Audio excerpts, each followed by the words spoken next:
Good evening and welcome to I'm Listening Live with Dr. Chris.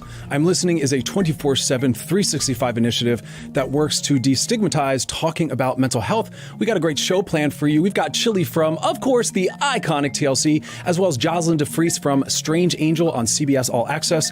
Now, we've had quite a week when we're talking about social justice intersecting with mental health. The Supreme Court has passed a powerful ruling that supports the LGBTQIA workplace anti-discrimination. We'll be talking with Joslyn DeFreece about that later in the show.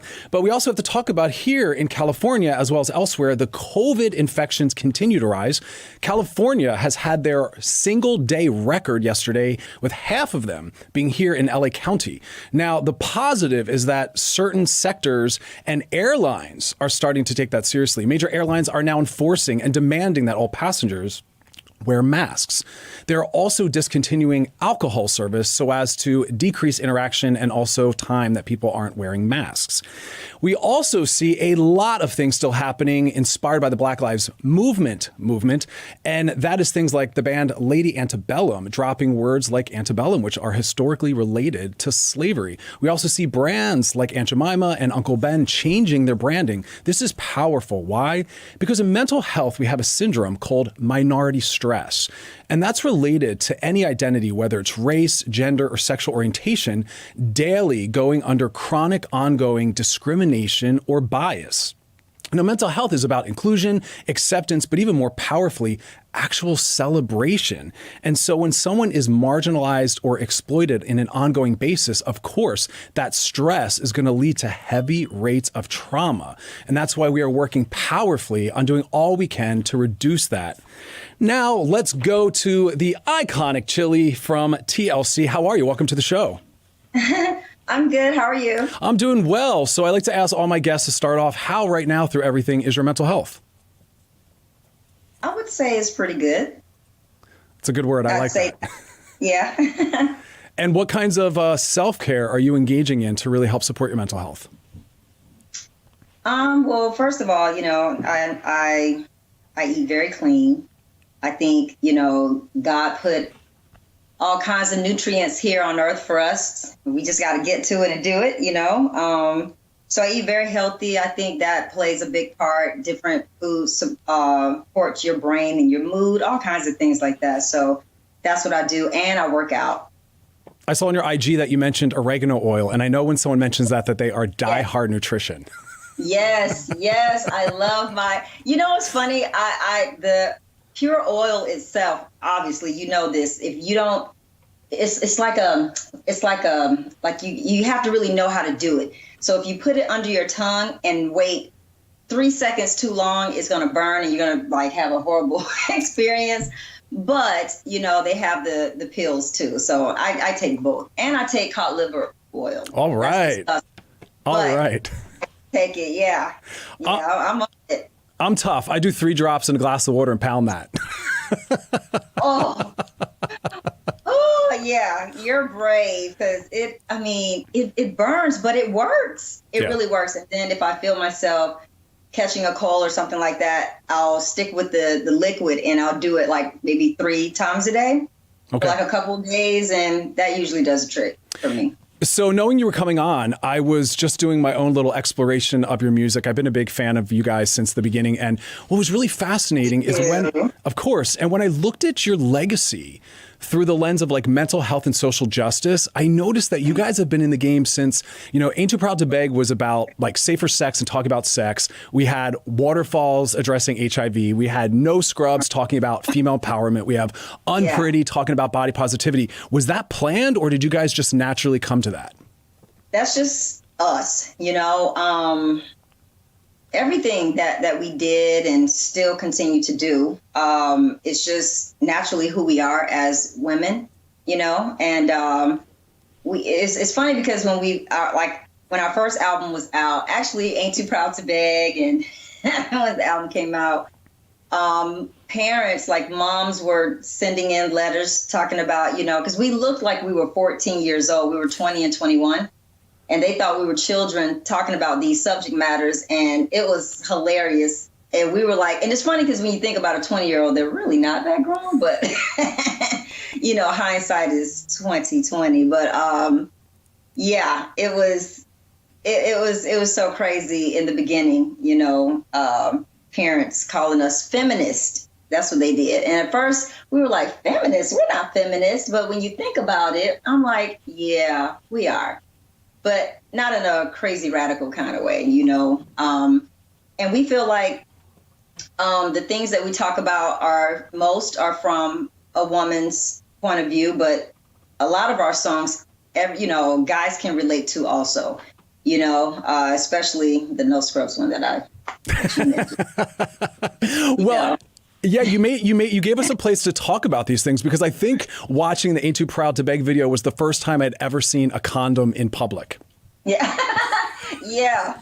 And, and Lisa had them, over her eye and everything. And so what we decided to do was make it like a good thing, like safe sex. We're promoting safe sex. We're not saying go have sex, but if you choose to do so, make sure it's, safe sex. And we would always say, priority is the key, so. Beautiful. And how about Unpretty? Because again, that was probably one of the first body positive videos to hit the scene. That was ahead of its time.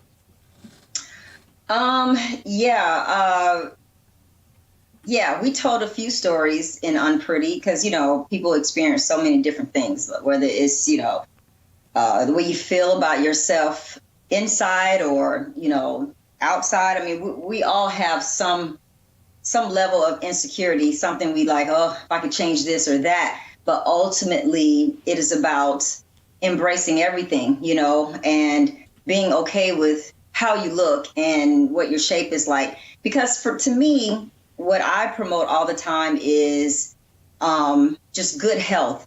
If you take care of your body, as you get older, you will find that it will take care of you. You won't be in the doctor's office so much, or getting 1,000 prescriptions for things that you can avoid if you just take care of the temple, like God said. So I have a question. So as far as mental health and anxiety, what advice or tips would you offer to fans that are struggling? Well, if you don't have someone that you trust to talk to, I think certain books are good to read it can be about anything. It doesn't necessarily have to be about the stress or something, something that makes you feel good, and I say stay in prayer. That's what I do. I encourage people to do that.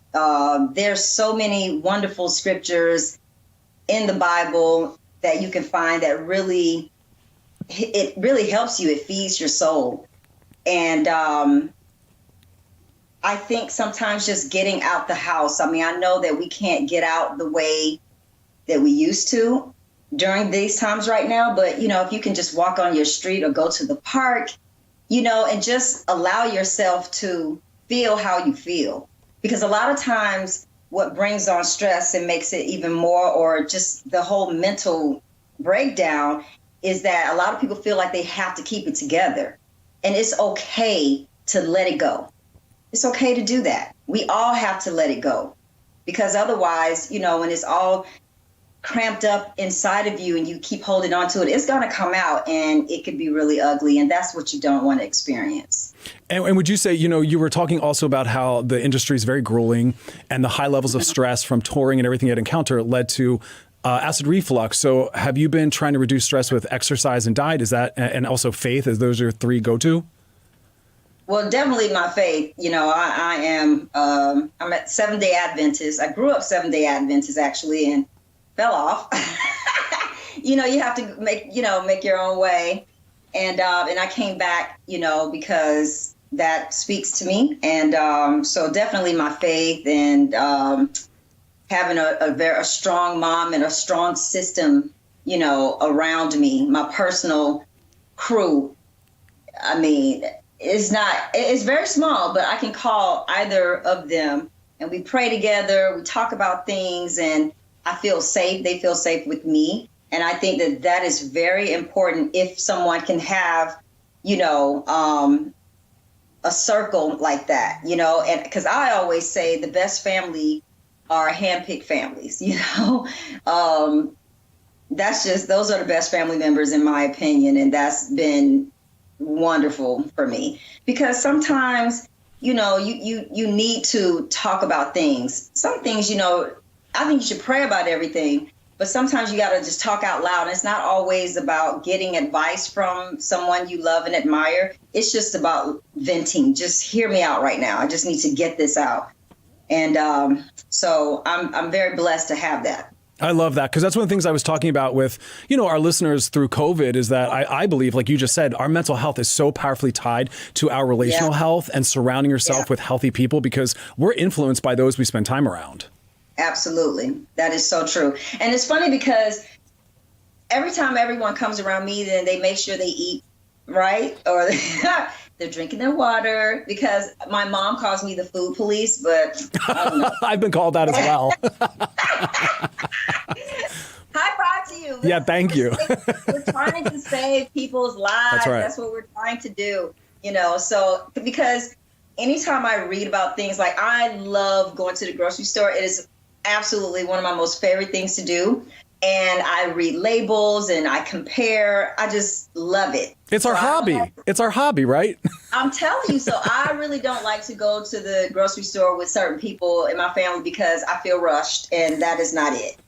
That you cannot rush me while I'm in my favorite place, And so when I learn things of, whether this plant-based food is, healthier than the next, once I get that knowledge, I share with all the people that I love. I share that, with my fans and things because, why keep information like that for only yourself? You're supposed to share good knowledge that can help people. Mm-hmm. We got to meet up and hang out at Whole Foods sometimes because I feel like on aisle 2. I love it. That's where I'm going to meet you because no one else wants to go with me. I will go with you and we'll have so much fun. All right. My God. I'm holding you to that. Sprouts. Do you like Sprouts? Of course. Yes. It's the younger brother of Whole Foods. Yes, exactly. Same stuff, less prices. I'm such an expert now. I know where to go to certain grocery stores for certain things because I know this one is going to mark it up, but this one has the exact same product and it's like $1 or something cheaper. I'm OCD with checking out the bagging. Are you like that? How so? What do you mean? Okay, so I like for all the dry stuff to stay together and put in a bag, and I like it very heavy and double bag or plastic or whichever one. And I like all the cold stuff in a bag together. Like it's like that. Okay, you just ruined my shopping experience because now next time I check out, I'm going to have spacers between everything and special bagging. We'll shop together and then you go so I can go crazy with my OCD. All right, done. I wanted to ask you about something you said that I thought was stunning because it's something that patients in my practice struggle with that are females, which is you talked about the pressure to be married. And you also were quoted in an interview I saw as having said you're not necessarily even a fan of marriage. I know you're like, how can a Christian woman say that? But, okay. I think that marriage is a very beautiful thing, when it's right. Most people that are married have no business being married, and so for me, I'm definitely open to it. It's just I'm just not sitting around hoping and waiting for it to happen. I don't know. I'm just not like that. It's the same way with the relationship. I'm not a serial monogamous. If I'm in a relationship and I get out of that relationship, I'm by myself for a while because I feel like it's very important to give yourself time to even understand why you were in that relationship, whether, it was a good or bad breakup, like what was going on with you that attracted you to this person. Like all that kind of stuff is important for me to figure out. And I think it helps you to grow, when it comes to just your character, because sometimes we are in a low place and we feel like a relationship will help. And that's not it. You have to get yourself at 150% first. And that person needs to be at 150%, and then when you get together, then you can just deal with the little differences that you'll have between each other, because no two people are alike. You're always going to have some differences there. And you have to be honest with yourself to say, hey, I can compromise in these areas, but this right here, I can't. Like, people will get in these relationships and 2-3 years down the line, or they're married with children, and then all of a sudden the same things that were there from the beginning, now they're unhappy with, because they weren't happy about it in the beginning, so they get excited and they hope, they stay in it in hopes of change and things like that. And that's not smart. That's not what a healthy relationship is built upon. Yeah, 100%. When we enter a relationship, we bring all of our stuff in, right? And you don't want to be bringing all these heavy suitcases. There is. That's right. Leave some of that behind. Do that work before you get into a relationship. I love that. I wish more people thought like that. Like, am I healthy enough to be brought into someone's life? What kind of impact am I going to have on their life? Yes, for sure. Absolutely. I mean, I wish that they would too. And people want these healthy, nurturing relationships, but they're not healthy, Right. And the other person is not healthy either. So, even one healthy person and an unhealthy person is not going to be a great relationship. It's just not. You just got to work on yourself first. That's right. Going to bring each other down. Now, before we let you go, I wanted to talk quickly also about music. A lot of the people that come on the show, they talk about how they use music to help with their mood, and it's a spiritual experience. Do you find that music for you is also something that helps with your mood and your mental health? Sometimes it just depends on the mood that I'm in. When I'm in the kitchen, that's when I listen to music the most. Not even in my car. Like, when I'm in the car, I like silence. I just like to listen to the sounds of just driving, But when I'm in the kitchen, I will listen to all types of music. But if I'm really cooking, I can't listen to the music because I'll start dancing and then it takes too long. It'll take too long to finish the meal, I'm just like, oh, shoot. Gotta have a dance break. Dance and singing. I'm like putting routines together. It's too much. So I can't listen to music when I'm making a really big dinner. Okay. And I know that iconic TLC aired on CW. How was that to see these other big bands performing your songs? Oh, wow. It was such, I'm sorry about that. It was such an honor, to be honored in that way, to hear how, they feel about us and what my group has done for them, what song, touched them in a way, or our style with, just outside of the box. We did everything outside of the box, and that's just who we are as a group, and when you get on the scene, you just have to be yourself, and some people will like you, or a lot of people will like you, or and some will not, and that's just how it goes, and so when that happened, and listening to them put their own little twist on our songs, because we've never heard a good remix of any of our songs, and we never understood why. We're like, wait a minute, why no good remixes? What's going on? And that was the first time we ever heard our songs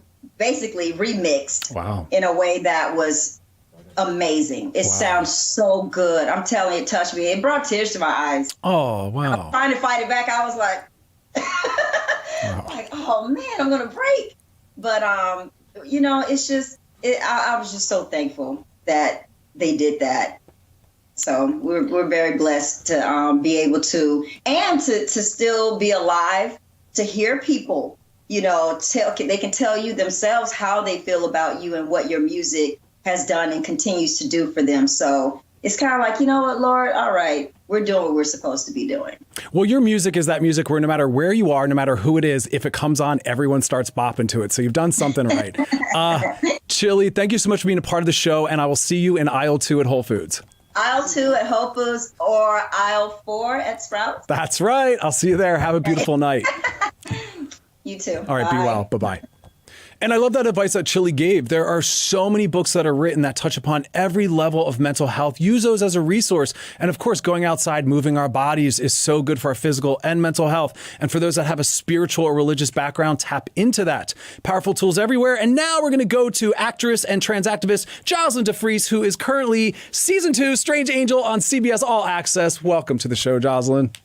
Hi, how are you? I'm really good. I'm really good. And such a powerful moment right now. I mean, a Supreme Court victory that helps protect the LGBTQIA community in terms of work discrimination. What are your thoughts on that?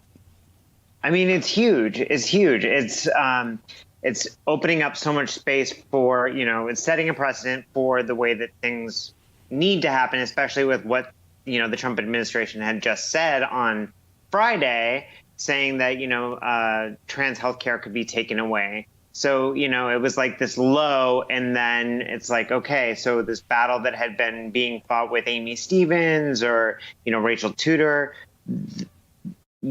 that being shut down sets a precedent that, okay, our Supreme Court justices are on the right side of history, I would say. So like as a trans person, I was like, I felt, I definitely got very scared as of Friday because of, the fact that my health care could be taken away. And a lot of people don't know this, so correct me if I have the stat wrong, but the life expectancy of someone who's trans, especially someone who's Black and trans, is 36. I believe that's true. I'm not sure what the current statistic is on that. It's horrifying. I know that that is for trans women of color. I do know that age is 36 for trans women of color, and I believe it's somewhere, if you're white, you are, added 15 years or something in that expectancy. So, okay. I mean, it's horrifying. And I look at, when I heard on Friday that, the Trump administration is saying this about taking healthcare away, I'm looking back, what that, and it boggles my mind to think that my healthcare could be taken away, which at one point, 15 years ago, it was a pre-existing condition. There was no transition-related healthcare that was covered, and especially around mental health, because as a trans person going through a transition in our society today, having those costs covered, and whether it be a medical transition or if it is, mental health care, it's like we need those assets or resources rather.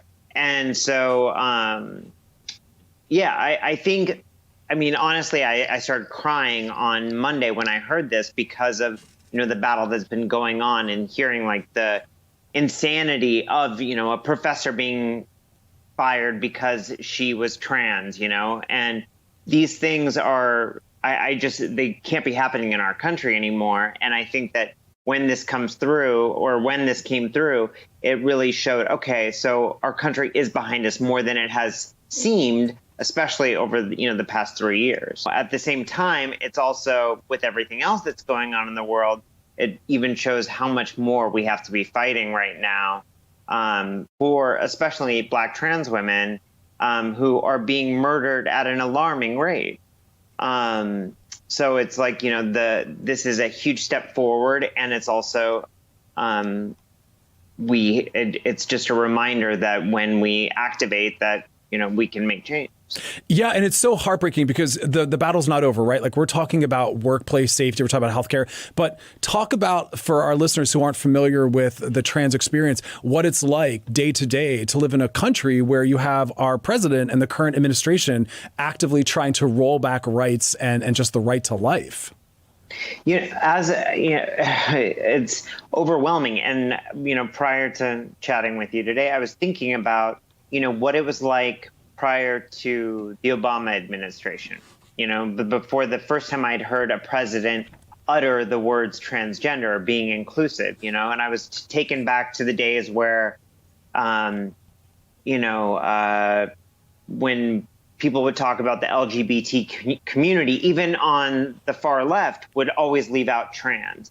And then it's almost like I got spoiled through, the kind of the trans tipping point and the attention that the trans community got and all the positive changes that happened. And then at the prospect of that all being taken away, I mean, it really,